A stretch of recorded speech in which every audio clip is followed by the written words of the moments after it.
You know what really grinds my gears? When people say it's the age of Aquarius. Guys, it is not the age of Aquarius. It is not. It is not. It is not. Hey, my name is Astrodim. I've been studying astrology for 20 years, been practicing professionally for 5, and trust me, I think I know a little something about astrology. It is not the age of Aquarius, and let's talk about it. So let's talk about the age of Aquarius. So the age of Aquarius is an astrological age. Each sign has an astrological age associated with it. And an astrological age is a huge change in development within Earth. And again, it coincides with a specific sign. And so an age of Aquarius would look like basically a huge developmental change within Earth that is Aquarius themed. All right. So, but it's not the age of Aquarius yet. So just keep that in mind. I just wanted to give you an example. Okay. But let's continue. The thing is that the age of Aquarius is something that is actually calculated. This is not solely like intuitively picked up. This is something that is happening to the earth. So it's very important that, yes, we intuit and we feel things. You know, I'm spiritual. I get it. Neptune conjunct Sun. All right. I get it. But the thing is, and I'm a 12th houser too. Okay. But the thing is, though, is that when things need to be calculated, let's calculate it. Again, this is something that's happening to the earth. So we can't just throw out terms and saying this is happening when it's not. We don't have the actual proof of it. You get what I'm saying? Anywho, let's continue. So now I know you're wondering, how are the astrological ages actually calculated? So the vernal equinox is very important. If you don't know, the vernal equinox is the equinox that happens during March. Is when the sun's path is aligned with the celestial equator, which is basically the equator of the earth that's projected out into space. And the reason why that's important is, I know you're wondering, like, well, the equator is the equator. Well, remember, the earth is wobbles and it's at a tilt. And so the actual projected equator is really important. Again, that's called the celestial equator. Okay. So the vernal equinox is really important, is when the sun's path lines up from the Tropic of Capricorn and goes towards the equator, or actually is on the equator.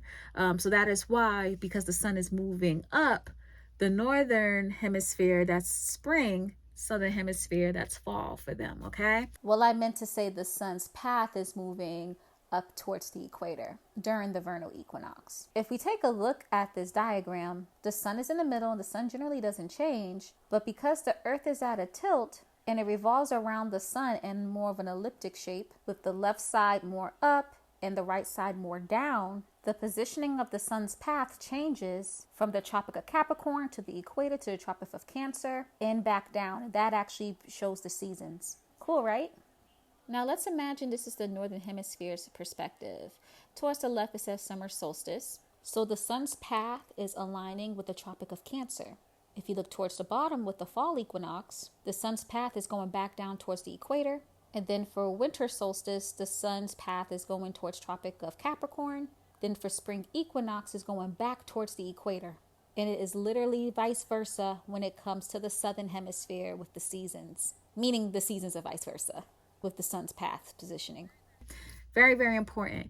But the interesting thing too is that the vernal equinox is the beginning of Aries season, which is the first sign of the zodiac. So it's the beginning of the astrological new year. So there's a lot of importance with the vernal equinox and astrology, especially tropic astrology, because tropic astrology is deeply connected to the seasons, the Tropic of Capricorn, Tropic of Cancer, equator. All right. It's very, very important to that. All right. All right. So during the vernal equinox, what we're doing is we're trying to see where is the sun. So I kind of was explaining more about the tropic side to this, but we also mix a little bit of the sidereal. We're trying to see in the sky, where's the sun. So it's a nice blend of the tropic astrology and the sidereal astrology is coming together We're figuring it out. It's so cute. So, what we do is during the vernal equinox, we figure out what constellation is the sun in front of, right? And we did that this year, like every other year or whatever. We already know kind of what's going on, but it's cool. But if you were to like put in this year's vernal equinox, which was March 20th, 2022, and you put in a sidereal calculator, you try to figure out where the sun was. The sun was at 4 degrees Pisces. 4 degrees Pisces. So that goes to show you that we are actually still in the age of Pisces. And so, no, don't try to say, no, that's a sidereal thing. No, it's not. It's actually a bit of tropic and a bit of sidereal coming together. It's the one time we kind of figure it out together. I hate the sidereal versus tropic conversation. I think both are lovely. I'm more of a tropic astrologer, but I think it's important that we come together and kind of like work together and figure shit out. Like, anyways, let's continue.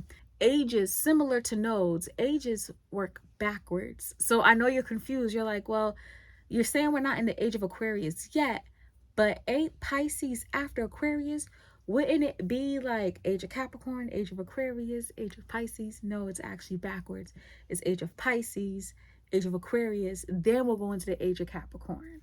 And remember, these are like 2,000 year integrals, approximately. So this is going to be a long time, many lifetimes in between. Okay. All right. So let's talk about this. Why do ages run backwards? All right. So think about this. Say that you have this like ball, like a sphere shaped thing, right? And you spin it one way, right? And you are like seeing from the top. So say this is the ball and it's spinning, and you're seeing it from the top. You're going to notice that the top of that ball, as it's spinning one way, it's the top of the ball is kind of wobbling the opposite direction. That's how all balls work. All spheres work, right? Including the earth, okay? And so as the earth is spinning one way, going through the zodiac and the ecliptic in one way as Aries, Taurus, Gemini, Cancer, blah, blah, blah, blah, blah, going forward, the wobble of Earth is going the other way, counterclockwise. And so that's why ages are moving like that. But it moves really, really slow, because when you think about the speed of Earth, it's not that fast, right? And so it's actually going really slow, wobbling this way. And it actually goes 1 degree every like between 72 to 75 years. And if you're really into fixed stars in astrology, you will notice, oh, that's around the same time fixed stars move. Yeah, fixed stars are not moving. We are. So that's why it's the same thing. That's the reason why fixed stars is, to us, it seems like it moves 1 degree every 75 years. It's us. It's us. The top of the earth, the axial precession, top of the earth, and the North Pole is moving 1 degree, every 75 years. Boop, boop, boop. I'm very dramatic, and I have to act things out. I'm a Leo moon. Don't judge me, okay? Don't judge me. I love this diagram so much. It definitely speaks on a lot of what I was talking about. You see the celestial equator, which again is the equator of Earth, but projected. And the reason why it looks like that is because, remember, the Earth is at a 23-degree tilt, or 23 to 25, depending on who you ask, degree tilt. And so it's representing the tilt, right? That's why it's shaped that way. We also have the celestial sphere, which is basically the Earth, but projected. And that actually helps us see our limits to what Earthlings can see in the sky, right? So it's really cool. But then you see that diagonal line going through Earth. That is the axial precession, which I spoke on a little bit. Not really, actually. I think you guys didn't. I cut off that part, but that's basically a big indicator of what age we are in. That is the actual representation on how the Earth wobbles. Like I was saying, it wobbles backwards. The wobble is very, very slow. But you see where it says up top and in the bottom precessial circle?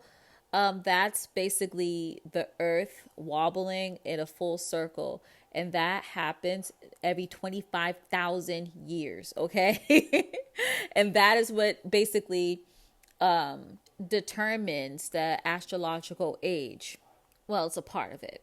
So again, the earth is wobbling, you know, at a direction that is backwards of the ecliptic, as you can see with the arrows. So that is how we can go from the age of Pisces to the age of Aquarius. Mind you, the earth is spinning the other way, whereas like Aries, Taurus, Gemini, Cancer is spinning the other way to, against the ecliptic.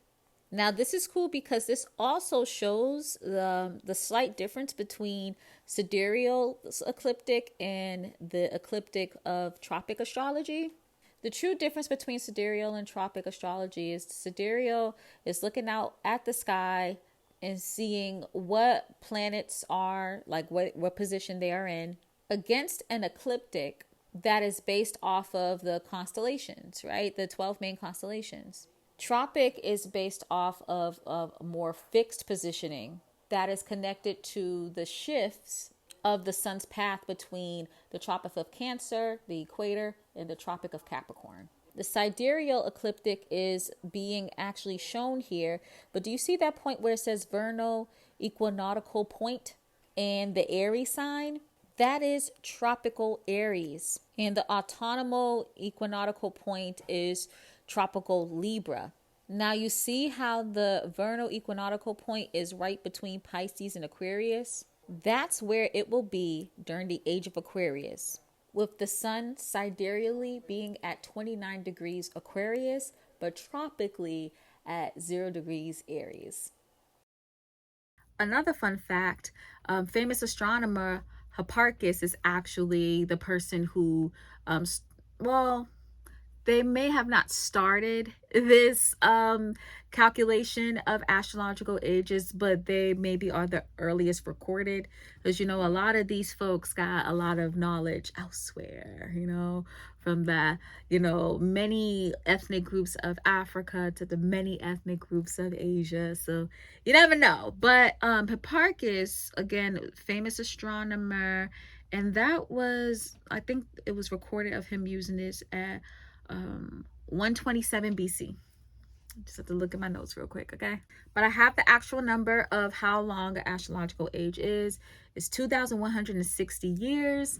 And so times that by 12, and that's about, so astrological cycle is 25,920 years. So that's how long it takes for the top of the earth to move around full circle. Okay, that's how long it takes for us to go through every single astrological age. So this is like some serious shit right here, y'all. And I do want to add this. So an astrological age is also called a precessional month, because remember, this is the axial precession, aka the precession of equinox, right?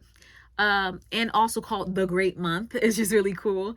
And then you know, the whole cycle of the astrological ages to go through each sign. They call it the Platonic year, the precessional year, and the great year. Okay, the 25,920. That, yeah, that many years. Yeah, that. So I just want to make sure I'm not forgetting everything. Oh, so I know you guys are wondering, after me saying all of this, when will it be the age of Aquarius, right? So according to my calculations, if nothing happens to the earth's wobble or tilt, if the speed of earth in the precession, the axial precession doesn't change, it would be March 20th, 2377. That is when it will be the age of Aquarius, because remember, that is when it will be the vernal equinox of that year, and when it'll be the first time during the vernal equinox in 25,000 years where the sun will be at Aquarius. And it, again, since it works backwards, the sun sidereally would be at Aquarius at 29 degrees Aquarius, okay? So again, it will be tropically still in Aries, right? Because, you know, tropic is based off the sun's position, at least the sun signs part of it, the sun's position within, you know, the Tropic of Capricorn, Cancer, and the equator. And so the sun is still going to be at the equator, right? But when we look up in the sky, the sun's going to be in front of the constellation in our view of Aquarius, and it'll be at 29 degrees. Okay. Yes. So that will be the age of Aquarius. Again, March 20th, 2377. Another thing too is that the age of Aquarius will end at 4,533. So 4533. Because again, astrological ages are like 2,000 some odd years. Okay.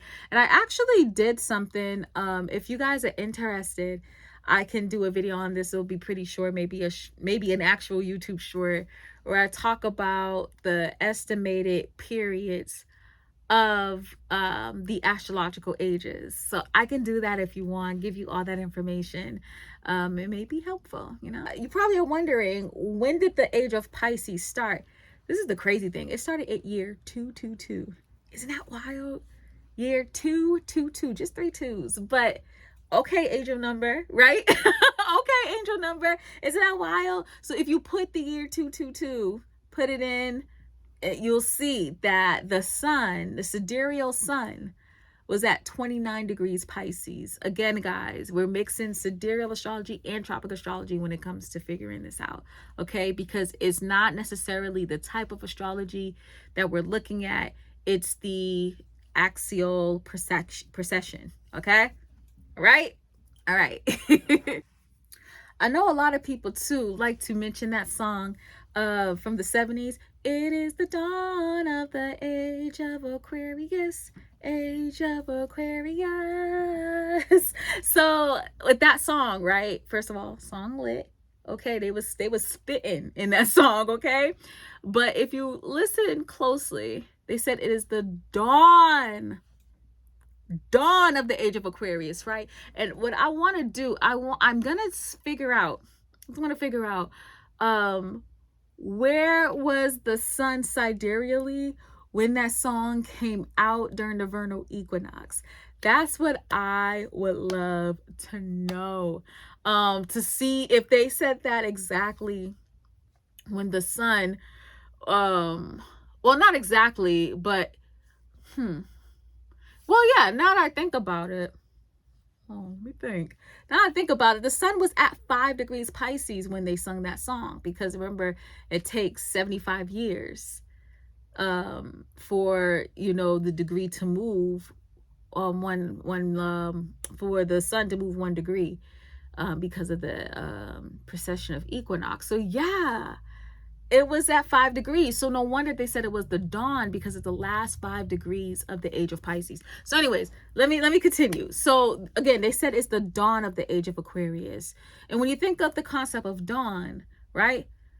It's like the sun is not out yet. It's not sunrise. The sun hasn't gone over the horizon, but the sun's very close to the horizon. And so we see this beautiful hue of color, right? So that's how, you see that moth? Oh my God, I'm spitting. That's why they're all around.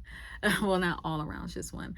But anyway, when it comes to the sun does not hit in the horizon when it's the dawn of something. So it's similar, where we're almost at the age of Aquarius. We're at the last 5 degrees, but we're not actually there yet. Okay, so you have to listen to the words, y'all. Come on, listen to the lyrics, and you'll figure it out. They told us what was that.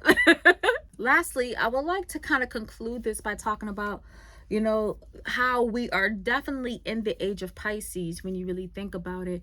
We're digging deep into our spirituality. I think it was around the year 222 was a huge, like around that time period was a huge time for like spiritual crusades and stuff like that. It was huge around that time and a little bit before it. But again, it's because we were in the dawn of the age of Pisces. You see what I'm saying? With the Christ consciousness coming through too. You know, You know, I'm telling you, y'all. I'm telling you, it's amazing how it all works. I think it's some validity to this. I'm telling you. But anyway, so there's that. We still, like, this is a big thing that we're actually in the process of getting over. We still exalt the arts and people that are involved in the arts, like, greatly. And when you think about it, the planet of art and beauty and music, it is actually exalted in Pisces. So some of that energy is going to be involved in the age of Pisces, or in just any Piscean type of expression. You get what I'm saying? And so I think that's really interesting too. We're digging deeper into spirituality. We're digging deeper into the subconscious mind, and realizing that in astrology, the subconscious mind is associated with the Neptunian 12th house Piscean type of energy as well. We're hypersensitive, which I don't think is a bad thing. We are overcorrecting a lot of fuck shit. And so sometimes that means that we have to be very sensitive to make sure that everyone's fair and included. And it's interesting because I think that is happening around this time, because we are in the dawn of the age of Aquarius, but we're still in the age of Pisces. You know what I'm saying? We're preparing for the age of Aquarius. You know what I'm saying? All right, so there's that. But when you start to think about actually the age of Aquarius, it'll be a lot different. First of all, Aquarius is connected to, like, technology. Our technology is like trash when you really think about it. When you kind of look into, like, what the cartoons and with TV back in, like, the 70s, 60s, 50s, 40s, how they thought, like, the year 2000s technology will be. Like, we're nowhere near that at all. At all. Oh my god, like, we're far behind. We're very far behind. And so we're not there yet, but we're gonna get there probably during the age of Aquarius. The Aquarius energy has a detached approach. Again, we're very hypersensitive, but it's kind of like, I'm gonna do the right thing, even though if that means I have to detach my emotions to help the greater group, the greater good, the collective overall, or to affect the collective. And I don't think we're quite there yet. Again, I do want to include as well that, like, there's good and bad to every sign, so people could do this for negativity as well as positivity. So I do want to add that too. Another thing too, inventing things, like, we're not really into that energy, really, like, just the invention. We're still working on, like, fully accepting others, no matter how unconventional or unique they are. But once we're in the age of Aquarius, that's something that we're going to be kind of more settled in. You get what I'm saying? So and I think, honestly, with Jupiter, they pass through Aquarius tropically. And I know, I believe, it's in there, it's in Pisces, it's sidereally, but it kind of passed, Jupiter passed through Aquarius sidereally and tropically. Saturn is in Aquarius. Pluto is at the dawn of Aquarius, because Pluto's at like 28 degrees Capricorn. So Pluto, within within a year and a half about, is going to be in Aquarius. I think we're feeling that. That's a mosquito, child. I think that we're feeling the energy, the Aquarian energy, through that, but we're not at the age of Aquarius, y'all. It's a whole calculation. This is not something that is just felt. It's not something that you can just ask spirit, and spirit will tell you it's the age of Pisces. But this is not like this intuitive kind of thing that we fill out. This is something that you have to actually calculate. It's happening to the earth. It's connected to the earth's wobble and tilt, and how it, like, as the earth is moving one way, the top of the earth is wobbling the other. And that's what is associated with the ages. Okay. So I'm going to end it right here. I hope that helped. Let me know if you have any questions. Maybe I could do some shorts answering the questions. I know I gave a lot of, like, astrological and astronomical jargon that you're probably like, what the fuck? So let me know if you have any questions. Okay. All right, guys, I hope this was helpful. Love you. Peace.